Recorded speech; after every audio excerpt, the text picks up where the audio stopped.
जब हम अंडमान के बारे में सुनते हैं तो हम इसके खूबसूरत समुद्र तटों और प्रवाल भित्तियों की याद दिला दी जाती है।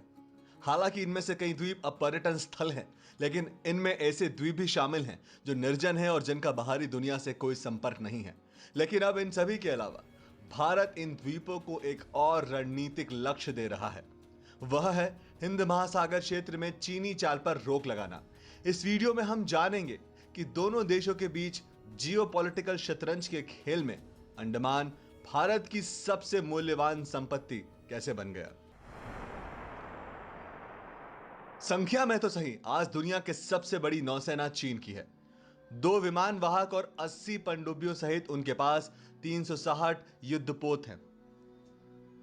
हमें याद रखना चाहिए कि चीनी युद्धपोतों की संख्या केवल 20 वर्षों में 3 गुना हो गई है। चीन बताता है कि यह उनके तटों और आसपास के दक्षिण चीन सागर की सुरक्षा के लिए है, लेकिन यह स्पष्ट है कि वे एक ब्लू वाटर नेवी को प्राप्त करने का लक्ष्य रखते हैं जो अमेरिका की तरह सभी 7 महासागरों में उपस्थित स्थापित कर सके। जब 2023 में निर्माणाधीन तीसरे विमान वाहक को चालू किया जाता है तो उसके नेतृत्व में एक नया कैरियर टास्क फोर्स हिंद महासागर क्षेत्र में तैनात किया जाएगा। चीन ने सीबेट को मैप करने के लिए कई सर्वेक्षण जहाजों को तैनात किया है ताकि 85,000 टन के विस्थापन वाला यह विशाल जहाज सुरक्षित रूप से यात्रा कर सके। चीन का उद्देश्य न केवल क्षेत्र में प्रभाव स्थापित करना है, बल्कि यहां उपलब्ध प्राकृतिक संसाधनों का अनुचित लाभ उठाना भी है। इसे संभव बनाने के लिए दक्षिण गोलार्ध के उत्तर में कई निर्जन द्वीपों में से एक पर एक सैन्य अड्डा स्थापित किया जा सकता है। हमें यह नहीं भूलना चाहिए कि चीन ने दक्षिण सागर में कृत्रिम द्वीपों का निर्माण किया और उनके प्रभाव को समेकित किया। यदि इस तरह का स्थायी बेस क्षेत्र में बनाया जाता है तो केवल एक या अधिक कैरियर टास्क फोर्स द्वारा हिंद महासागर नियंत्रित किया जा सकता है। इस तरह से संयुक्त राज्य अमेरिका ने 19वीं सदी की अंतिम तिमाही में अपने प्रभाव समेकित किया।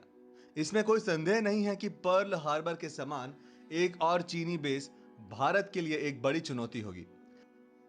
यह न केवल उत्तर में बल्कि दक्षिण में भी हमारी संप्रभुता पर सवाल खड़ा करेगा। इसीलिए इस क्षेत्र पर, जिसे भारत अपना क्षेत्र मानते हैं, चीन की उन पर कब्जा करने की योजना का विरोध किया जाना चाहिए। यहीं पर मलक्का, जल डमरू मध्य और उससे सटे अंडमान और निकोबार द्वीप समूह आते हैं। मलक्का जल डमरू मध्य दक्षिण सागर के हिंद सागर को जोड़ने वाला सबसे छोटा जल मार्ग भी है। हर साल 1 लाख से अधिक कार्गो जहाज इससे गुजरते हैं। दुनिया का लगभग 25% माल इसके माध्यम से कारोबार किया जाता है। इसमें चीन के घरेलू उपभोग का 80% और उनके द्वारा निर्यात किए जाने वाले उत्पादों का एक बड़ा प्रतिशत भी शामिल है।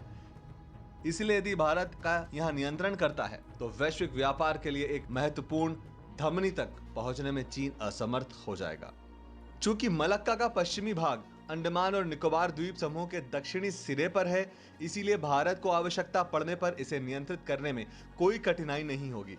जहां आज भारत इंडोनेशियाई समुद्री सीमा और 10 डिग्री चैनल से होकर गुजरता है, जो भारत का हिस्सा है।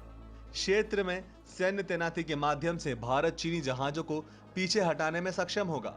2003 में तत्कालीन चीनी राष्ट्रपति हू जितायू ने मलक्का दुविधा के रूप में इसे वर्णित किया था। भारत ने समुद्र पर नियंत्रण में तेजी लाने के अंतिम लक्ष्य के साथ पोर्ट ब्लेयर में स्थित एक ट्राई सर्विस थिएटर कमांड की शुरुआत की है। हमें विशेष रूप से याद रखना चाहिए कि यह भारत की पहली एकीकृत कमान है जिसमें थल सेना, नौसेना और वायुसेना शामिल है। वायुसेना की भूमिका भारत द्वारा तैनात युद्धपोतों और पनडुब्बियों का समर्थन करने के लिए होगी, जबकि द्वीपों की रक्षा में थल सेना की भूमिका होगी। भारत ने पहले इस क्षेत्र में कई प्रमुख द्वीपों पर नौसैनिक अड्डे और रनवे बना दिए थे।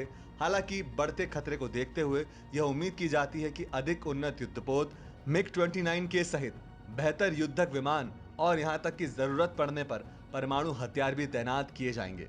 इसके अलावा भारत ने संचार की सुविधा के लिए हाल ही में चेन्नई से अंडमान तक ऑप्टिकल फाइबर केबल बिछाई है। संक्षेप में, न केवल 85,000 टन, भले ही उससे बड़ा विमान वाहक आता है, भारत के अंडमान और निकोबार द्वीप समूह एक अविनाशी प्राकृतिक विमान वाहक हैं जो डूबता नहीं है। लेकिन यह मत सोचिए कि चीन भारत की इन तैयारियों के साथ ही हिंद महासागर के तट पर अपनी महत्वाकांक्षाओं को छोड़ देगा। चीन भारत के सैन्य अभियानों को जानने के लिए अंडमान के पास एक अवलोकन पोस्ट स्थापित करने की कोशिश कर रहा है। यह उपलब्धि म्यांमार के कोको द्वीप समूह में है। वे सूचनाओं को जानने के लिए छोटी पनडुब्बियों को तैनात करने की भी योजना बनाते हैं। इसका मुकाबला करने के लिए भारत ने जापान की मदद से द्वीपों के आसपास समुद्र के नीचे सेंसर लगाने की योजना बनाई है। चीन ने मलक्का के महत्व को कम करने के लिए योजनाएं भी शुरू कर दी है। इनमें से एक थाई नहर है। थाईलैंड के माध्यम से एक नहर का निर्माण न केवल मलक्का से बच जाएगा, बल्कि कार्गो जहाजों के लिए 1200 किलोमीटर तक की बचत करेगा। लेकिन इस नहर से भी अंडमान और निकोबार द्वीप समूह नहीं बच सकते। परिणाम स्वरूप वर्तमान में चीन इंडोनेशिया में सुंडा जलडमरू मध्य और लोम्बोक जलडमरू मध्य के माध्यम से 2 मार्गों को लक्षित कर रहा है। हालांकि चीन के दक्षिण चीन क्षेत्र के अधिकांश देशों के साथ सीमा विवाद है, लेकिन आमतौर पर इंडोनेशिया के साथ उसके अच्छे संबंध है। नतीजन यह अनुमान लगाया गया था कि चीन को अतिरिक्त परिवहन लागत पर प्रतिवर्ष $85 से $1 बिलियन के बीच का खर्च करना होगा। चीन अस्थायी रूप से हिंद महासागर क्षेत्र को प्रभावित करने से नहीं कतराएगा, क्योंकि उसे इतनी बड़ी राशि कम खर्च करनी पड़ेगी। यह स्पष्ट है कि अंडमान और वहां के भारतीय योजनाएं चीनी चालों को रोक रही हैं।